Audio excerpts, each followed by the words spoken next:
والله خريج اصلا خريج ايه؟ خريج اعلام.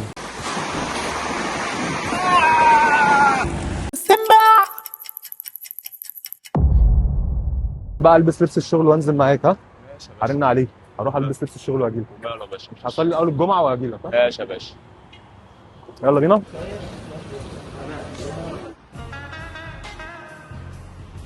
الغريب دلوقتي ان محمود ما بيردش عليا، انا ما اعرفش ليه، بس ممكن اكون متوقع ليه، بس انا كنت نازل في تحدي بمحمود، من غير محمود هعمله.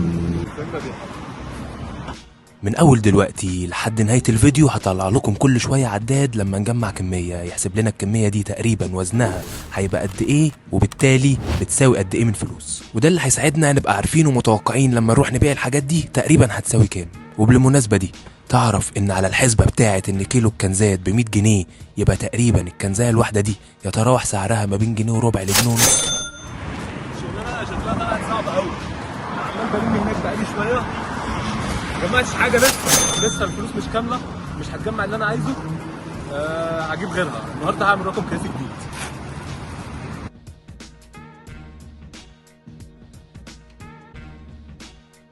هو قال لك كنز كرتون بلاستيك، انه كنز بس بلم كنز وكرتون وازايز بلاستيك باغه كده. بس هو هرب، سابنا هرب.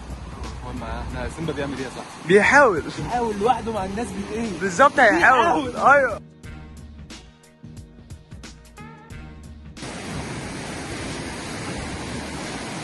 هتنفع.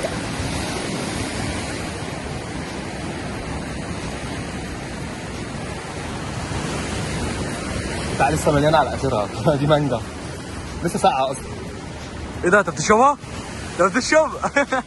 اول حاجه اتعلمتها في الشغلانه ديت انك لازم تنسى بقى شويه حاجات كده وتركز على هدفك، تنسى بقى القرف ونظرات الناس والخوف، وتركز في التنافس اللي انت شايفه مع الناس دي كلها. طول ما انت ماشي بتشوف ناس بتحاول تجمع كنزات، ويعتبر انت طول الوقت في سباق مين هيجمع اكتر ومين هيلحق الكنزايه اللي على الارض.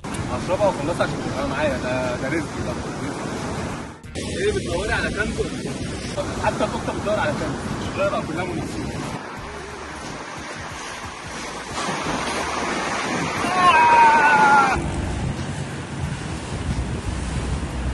انا مش عارف ازاي كنت ممكن اخد قرار ان انا اشتغل من غير جلافز. بصراحه القرف ما كانش اصعب حاجه في اليوم ده، ولا الريحه ولا التعب ولا حتى الشكاره اللي كانت تقيله على ظهري. اللي اتقل منها كانت نظرات الناس. كل خطوه كنت باخدها كنت حاسس ان كل عين بتبص لي، نظرات مختلفه، نظرات فيها تعاطف ونظرات فيها استغراب ونظرات فيها اشمئزاز، وكأن كل واحد فيهم عنده سؤال بس محدش قرر يسأله. فضلت ماشي ساكت وبكمل شغلي لحد ما شخص واحد بس صعب. قرر يكسر الجمود ده. بقول لك ايه؟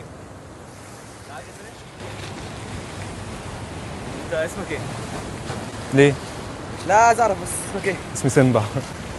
سيمبا بس يعني اسمه شهرة بس. طب ليه؟ انا يعني عندي سؤال، بس يعني مش عايز يكون محرج شويه. لا عادي باللي انت عايزه. هو انت ليه شغال يعني في حاجه؟ انا شايفك بتلم حاجات وكده وبتاع. انت ليه شغال في حاجه زي كده؟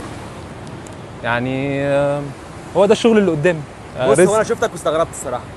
انا شايف ان منظرك يعني لحد ما نضيف شويه، فحبيت ان انا اعرف بس انت ايه اللي وداك حاجه زي كده يعني. يعني لو قلت لك ظروفي هتعمل لي ايه؟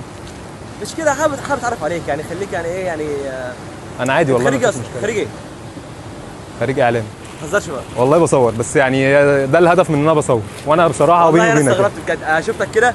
انا شايفك بتبص عليا من بدري، عشان كده عديت من قدامك قلت سلام عليكم. قلت اكلمه ولا ما اكلموش؟ لا انا قلت لك سلام عليكم عشان تعالى انا عشان كده يعني قلت لك سلام عليكم عشان حسيتك ان انت عايز تتكلم معايا. بص انا تمام، فانا عارف ناس كتيره وكده يعني، فانا شفتك الصراحه وقلت الشاب ده انا بصورك شكله- على فكره. خلاص مش مهم عادي، انا بتكلم بقى بصراحه يعني. شفتك كده قلت الشاب ده شكله نظيف، حبيبي. فانا حبيت اللي هو الصراحه انا اساعدك شويه، ممكن مثلا الاقي شغل بتاع حاجه زي كده. بص هو يعني انت عندك حق، بس هي مش بالنظافه والله ولا بالشكل، هو الرزق يعني والشغل ده. ما هو انت كونك بشكلك بمنظرك ده كده ما كسبتش وتعرف اشتغلت فعلا، ما قعدتش في البيت، ده كده يعني احترام كبير يعني قوي. حبيبي انا نفسي اسلم عليك والله، بس ايدي متبهدله مش عايز ابهدلك حبيبي. صحيح الفلوس مهمة، بس الكلمتين اللي الراجل ده قالهم كانوا من أهم الحاجات اللي حصلت لي النهاردة، لأنه حسسني إن الفكرة اللي بعملها وصلت لحد، ويمكن اللقاء اللي ما بيني وما بينه دوت هو اللي خلاني شحنت طاقتي لباقي اليوم. فأنا عايز أعرف رأيكم بجد، هي الرسالة اللي أنا بحاول أوصلها وصلت ولا كل ده ملوش لازمة؟ الارض ايه ملحوسه، مفيش حد سايب حاجه، المنافسين في كل حته. الغريب ان الانسان مع الوقت بيتعود على اي حاجه. مع الوقت بقيت متعود على التعب، متعود على نظرات الناس، متعود على القرف، لحد ما فجاه ما بقتش فارقه. ما بقتش مركز مين بيبصلي ولا مين مستغرب اللي بعمله. بقيت ماشي وعيوني كلها على الارض، مركز تحت رجول الناس اكتر ما هم مركزين معايا. كل خطوه كنت بدور على فرصه جديده. الحاجه اللي اغلب الناس بتعدي عليها من غير ما تلاحظها انا بقيت اشوفها من بعيد. كل ما كان الكيس بيتملى كنت بحس اني بقرب اكتر. الغريب ان اللي على ظهري ما كانش بيزود وزن، كان بيزود دوافع. لان اللي الناس شايفاه زباله انا بقيت شايف له قيمه. اوقات كتير الفرص ما بتبقاش مستخبيه، الفرص بتبقى تحت رجول الناس بس محدش بينزل يبص عليها.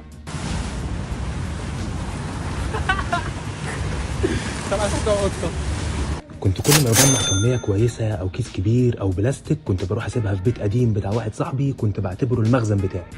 وانا بدور وسط الزباله لقيت حاجه خلتني افكر. عظمه حيوان مرميه وفي نفس المكان حقنه مستعمله. ساعتها افتكرت ان الشغلانه دي مش بس متعبه، دي من اخطر الشغلانات على الصحه. دراسات اتعملت على النباشين بتوع الكمامه لقت ان حوالي 69% منهم اتعرضوا لحوادث واصابات اثناء الشغل. ومعظم الحوادث ديت كانت بسبب اجسام حاده زي الازاز المكسور والحقن المستعمله. والموضوع مش جروح وخلاص، الحاجات دي ممكن تكون شايله عدوى، والزباله نفسها ممكن تنقل امراض، سواء كانت امراض تنفسيه او جلديه او مشاكل في المعده او في العين. كل كيس بفتحه كان ممكن يكون فيه فلوس، بس في نفس الوقت ممكن يكون فيه اصابه تفضل معاك العمر كله. عشان كده وانا مركز تحت رجلي مش بدور على كنزات بس، لا، انا بدور على الكنزات وبدور كمان ان انا ارجع البيت سليم. لك بقى اصول الشغلانه اللي انا اتعلمتها دلوقتي، ما تحطش الكنزايه زي ما هي كده كده عشان تعرف ايه تملى الكيس. ايه دوس بيتزا؟ دوس بيتزا اول مره اشوفها في اسكندريه، بس رزق ماشي برضه.